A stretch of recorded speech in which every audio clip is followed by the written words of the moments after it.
माझ्याकडे जी माहिती उपलब्ध आहे त्यातून असं दिसून येत आहे की 31 तारखेला जनता दल युनायटेडनी एक तक्रार दिली इलेक्शन कमिशनकडे की त्यांना अर्ज भरण्या 4 वॉर्डांमध्ये 211, 225, 226 आणि 227 या 4 वॉर्डांमध्ये त्यांना त्यांचे उमेदवारी अर्ज भरू शकले नाहीत ते.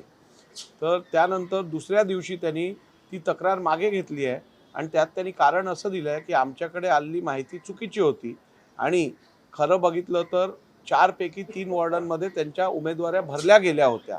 त्यामुळे एक असं दिसून येतं की उमेदवाऱ्या भरल्या गेलेल्याची माहिती देखील त्यांना नव्हती, तरी त्यांनी तशी तक्रार केली आणि ती त्यांनी परत घेतली आहे. त्यामुळे कुठेतरी या सगळ्या गोष्टीचा एक फेक नॅरेटिव्ह करण्याचा प्रयत्न केला जात आहे असं दिसून येत आहे.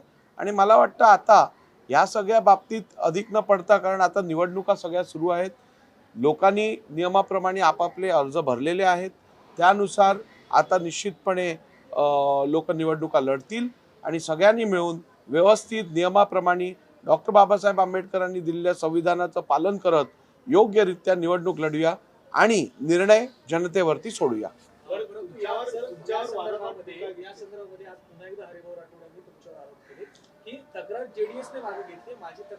ठीक आहे, ज्यांना तक्रार करायची आहे ते तक्रार करू शकतात, परंतु त्यात तथ्य नसेल आणि जे नाहीच आहे त्यावरती योग्य ती कारवाई इलेक्शन कमिशन करेल.